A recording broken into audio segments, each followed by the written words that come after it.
Call us or visit rebath.com and save $1,000 off your complete bathroom remodel. The News Channel 6 mobile app is now even better. Download it today.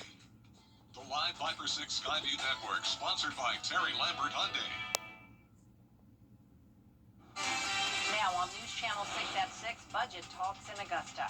What items leaders are looking to cut as your News at 6 starts now. Live from Television Park, this is WJBF News Channel 6 at 6. Good evening, everyone. I'm Jenny Montgomery. Thanks so much for joining us. Coverage you can count on begins with Augusta's administrator saying when it comes to next year's budget, the house is burning. The city is facing a $20 million shortfall. So the recommendations going to city leaders call for deep spending cuts and property tax increase. The administrator saying she had no pleasure providing her 2026 budget recommendations, that going double for commissioners. There is a deficit, and so when working with a deficit, you've got to come up with a way to make sure that you find some money. The administrator saying the shortfall is huge, $20 million, and is recommending commissioners find some money, proposing a property tax hike that would increase taxes on the average home in Augusta by $150. Keep in mind that, for a number of years that it's been a rollback, and I think that's great. The problem with that causes that there is no additional revenues that were brought in. Commissioners have opposed tax hikes in the past, but understand times are different. And with inflation throughout this country, there are places that you do have to increase taxes. Do you want a tax increase? I think eventually, that's going to be something that's going to have to be. But the administrator also recommending a 3% across-the-board spending cut that could impact jobs and city services. We're going to have to make some cuts, and there are going to be people that are not happy with it. But, it's like a business. When you don't have the money, you make your cuts. The administrator now has submitted her recommendations, the first shot in this year's Battle of the Budget. In Augusta, George Escala, WJBF News Channel 6. Time now for our first check of the forecast. Here's our chief meteorologist, Jenna Petracci, on a gorgeous day. Yeah, great weather for us this week, Jenny, and you can see here on our Terry Lambert Hyundai Skyview cam over at Augusta Regional Airport. We do already have the sun getting ready to set. Winds are nice and calm, and definitely no rain nearby. It was a dry day with a low of 58 this morning, 4 degrees above average. And our high today was 81, just 1 degree above average. Right now, those temperatures are still in the upper 70s to low 80s. We're at 81 still in Augusta and Thompson. Evans, you're at 82, 83 in Millen, Wrightsville at 82, and 80 in Edgefield. Our dew points are low in the low 50s for the most part, so we do have this dry air moving in with winds out of the north. Sustained up to around 8 miles per hour, gusts occasionally up to around 15, but overall just a really nice Tuesday. But this area of low pressure moving further and further offshore. High pressure is building into the area, and that means another sunny day tomorrow. In the meantime, tonight we're going to keep it clear with temperatures falling into the upper 60s by 9 p.m., mid-60s by 10. Now looking ahead, it is going to be sunny and dry still Wednesday and Thursday. Just a bit more cloud cover on Friday as this dry cold front moves through. That'll drop our temperatures all the way down into the upper 40s for Friday morning, and I'll have a look at how long that will last coming up. And back to you, Jenny. Jenna, thank you. In South Carolina, a state lawmaker calling on Aiken County leaders to take action in the Horse Creek Valley area. This comes after a town hall meeting where people shared concerns about the rising crime and homelessness. Graham Lee is live in Burnettown now with more. Graham?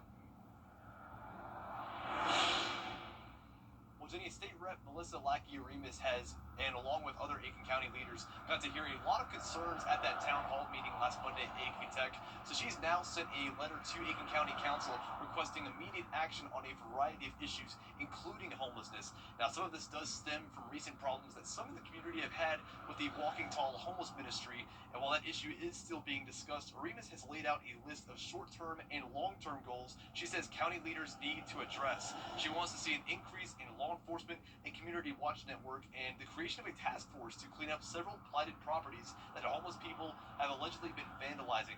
But Remus says it really comes down to her district's voices being heard loud and clear.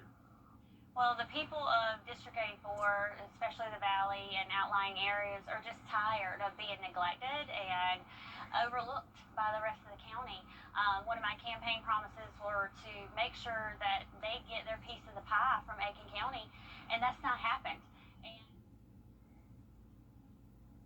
So Remus is having ongoing conversations with Aiken County Sheriff Marty Sawyer about the best course of action to take from here, and now she wants to sit down and have those same conversations about solutions with Aiken County Council. We have reached out to county leaders for comment on this situation, but have yet to hear back. Live in Aiken County, Graham Lee, WJBF, News Channel 6. All right, thank you so much, Graham. South Carolina's Attorney General has issued a legal opinion that could impact how hate crimes are handled. Chief Meteorologist Jennifer Petracci is back with us now. Well, we have beautiful fall weather this week with temperatures right around average, but we are cooling down even more with some chilly mornings expected Friday and Saturday. And that rain chance on Sunday is decreasing. I'll have your full Viper 6 forecast when we return. Will your old roof stand? Charleston, Atlanta, Savannah, and even Orlando. These are just a few of the cities that law firms have come from to advertise in the CSRA. When it comes to choosing a lawyer after an accident, local experience matters. Don't you want a law firm that has deep roots here? Well, that's my firm. I'm Austin Jackson. I've been helping accident victims in Augusta, Aiken, and the entire CSRA for over 10 years. And I'm ready to help you right now. Call Austin Jackson, the Augusta guy. 706-724-7224. Weather headlines on WJBF News Channel 6. Brought to you by Southpaw Roofing. Roofing done right. Now, your most accurate forecast with WJBF Live Viper 6. Welcome back. It's a beautiful Tuesday as we start out with a look at our Terry Lambert Hyundai Skyview Cam in Emmanuel County. Just a few clouds in the distance. Overall, a dry day with a light breeze out of the northeast coming in at 8 miles per hour. Humidity is low at 38%. Our temperatures are in the lower 80s and around the CSRA. Pretty consistent from the south up towards the north. We are down to 75 in Bamberg, Barnwell, Allendale, and Aiken. You're at 79. The majority of us still around the 80-degree mark. So our satellite radar showing the clear conditions for everyone. As we zoom out here, we have a bit more cloud cover along the coast as this area of low pressure exits out to sea. High pressure is building in, and that's going to make for another great day tomorrow. Sunny and dry, starting out at 55 and then climbing to 82 at the 5 o'clock hour. Low temperatures are going to be right around average over the next several days, with the exception of Friday and Saturday. So we have this dry cold front coming through. That's going to make for some chilly mornings, actually the coldest air of the season so far, but it won't last for very long. So you can see here we're also going to get a drop in humidity as that cold front pushes through. Dew points falling into the 40s on Friday, so that means it's staying dry all the way through Saturday. Now, we will have a 30% chance of rain on Sunday. We could use it, especially in Augusta, where we haven't even picked up a half an inch of rain so far for the month. And typically, we need around 2 more inches to finish off the month around average. So here's our feature cast. Saturday is going to be dry for any outdoor plans you may have. Definitely a nice start to the weekend, but high pressure is moving out as this cold front moves in. Our latest models are showing a lot of this rain start to break apart as it makes its way towards the CSRA. So not looking as widespread or as heavy as what we were seeing yesterday. Here's Sunday at 6 p.m. though, still seeing this skinny line of some showers pushing through Sunday night. It clears out very fast, so definitely not a whole lot of rain to worry about, and the work week will be starting out nice and dry. Our low temperatures tonight will be at 56 in Augusta, 57 in Aiken. High temperatures tomorrow, 82 in Augusta, 80 in Aiken, sunny and warm. That 10-day forecast showing just fantastic weather as we head towards the end of the month. Only Sunday we'll have our chance of rain. The rest of the week is going to be dry And we'll see temperatures briefly cool down some days in the upper 70s, but then we warm back up to 85 next Thursday. Now, congratulations to today's umbrella winner. That is Kathleen Pearsall from Millen, Georgia. Kathleen, you can pick up your Viper 6 umbrella here at the station and sign up to win yours on WJBF.com. All right, Jenna, thank you. Coming up, HBCU football returns to Augusta. Hear from Lady head football coach on what this event means to the CSRA in sports. It's a trap. When it comes to the weather, planning ahead is essential. That's why the 10-day forecast on News Channel 6 is sponsored by Chris Hudson Injury Law. From here, for you. Now, WJBF sports coverage you can count on. HBCU football returns to Augusta as Fort Valley State takes on Savannah State in the Good Trouble Classic at Laney High School. Now, the two schools will meet at David Dupree Memorial Stadium right in the heart of downtown Augusta. Now, in just 4 days, the empty stands will be packed with fans from around the CSRA, and it's a full circle moment, too, for Laney head coach Ronnie Baker, who last coached in the Classic at Benedict College back in 2016. And he details why it's important for the entire CSRA community to support HBCU college football at Laney, plus his current players will get the chance to watch from the sidelines. I think the tradition that we have down here at Laney High School, bringing the HBCUs here, is tremendous, and the accolades that these HBCUs bring with them, and the amount of student alumni that's in the city that went to these great universities is always good to come back home. Opportunity for the kids who dream of being on that level to actually talk to them and see how it is to play on that level, to see competition, the size of those guys. Now, 10 players from the CSRA will be represented between both teams. Kickoff set for 3 p.m. on ESPN+. Well, GHSA softball postseason play continues today and tomorrow to determine who is moving on to the Sweet 16. Now, the Grovetown Warriors hosting Duluth in a doubleheader. The first game started at 2 p.m. They won 4-0, and a second score actually just came in just before I went on air. They won their second game 11-3, so that means they are moving on to the Sweet 16 to face Buford. Now, other teams in the playoffs tomorrow: Glen Hills, Thompson, Burke County, and Josie. Now, College Game Day will be in Athens, Georgia, this Saturday for the pivotal SEC matchup between the Bulldogs and Ole Miss. Now, Georgia coming off their 20-10 victory over the Auburn Tigers on the road.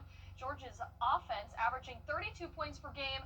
Their defense ranks 5th nationally in the red zone defense. They're playing in their first top 10 matchup at home since the teams met in 2023. Now, Georgia leads the series 33-14 over the Rebels. The Dogs, though, seeking some revenge last season when they lost 28-10 in Oxford.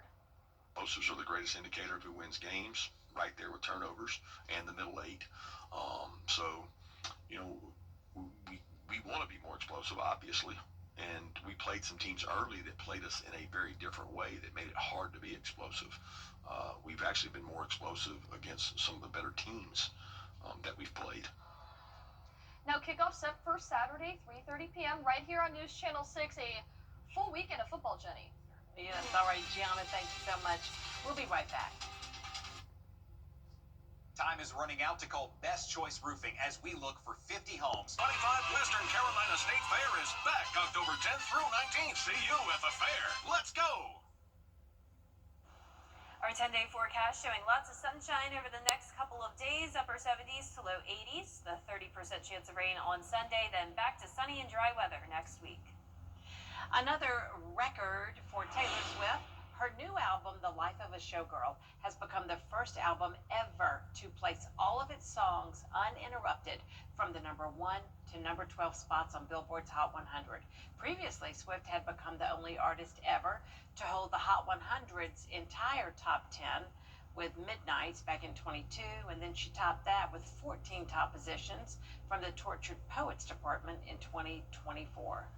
Wow. I mean, she is on fire, and I've never seen anything like the Swifties' support and mad love for their artist. I have to say, I actually really like the album. I'm not. I do too. I like it a lot. It's catchy, Yeah, so I'm not yeah. surprised that that happened. It's very catchy. It's great. Well, that's our report for everybody. News Channel 6 continues at 7 o'clock right after World News Tonight. We'll see you again at 11. Have a great evening.